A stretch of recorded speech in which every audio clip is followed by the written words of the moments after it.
As I mentioned at the beginning, we are coming to the close of another liturgical year, and so we always have these readings that are featuring the end times. But also we see in this reading a call and invitation by Jesus to look at the things in life that really count, that really last. Because he tells us that the things of this world will pass away. How true we know that is. For even the word fad means for a day. Those things that come and go, victories that are won and celebrated, accomplishments and successes, financial gain, all seem to be left behind. It's something that we all experience in life, the passing of things in this world. And yet he gives us an idea of what we should look for that really does last. He speaks of testimony. And we know that when a person stands up for what is right, that testimony has enduring power. We saw that, for instance, with a person like Nelson Mandela, who was imprisoned in an apartheid system for 18 years. And yet, when he was released, he was celebrated the sacrifice that he made in silence. But there's also the testimony that we see in married couples who celebrate their Golden Jubilee, as we had recently here at the Cathedral, or the work that is done by someone like Sister Rosemary Conley or Sister Jean, who both of whom passed away recently, celebrated by young people for what they did. There is that kind of testimony, the way that we begin to stand for something in life that really counts. Those kinds of things truly endure.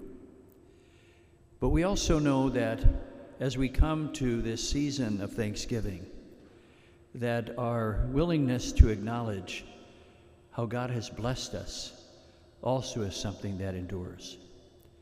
During the Civil War, I think it was in 1863, Abraham Lincoln wrote a beautiful letter in which he inaugurated the Feast of Thanksgiving that we're going to celebrate in just some days. He noted that even though they were in the middle of a civil war, nonetheless, the blessings of God continued, and that should be acknowledged, because God's blessings comes in moments of great success or even failure, and that is something that we all should be able to recognize. I think in these days of great polarization in our church and in society, when maybe it is difficult for people as they sit around their Thanksgiving Day table with family to maybe visit with another or even come to the dinner itself, a good way to start is maybe for each person around that table to name a blessing that they're grateful for, a gift that God has given by His grace that has made a difference in their lives. Because once we begin to acknowledge the blessings in our lives, what we're really thankful for, we are all then on an even playing field. We're all in a place where each one of us can say, I'm there too. Maybe that's a good way for us to give testimony to the things that really matter, the very blessings of God that none of us should ever take for granted or ever think that we deserve. Because when we acknowledge God's many blessings in our lives, then we can find a common strain of unity among ourselves and put aside those things that maybe tear us apart, that make us feel as though we're different from one another. We all are the same in terms of being beggars of God's wonderful gifts and His mercy.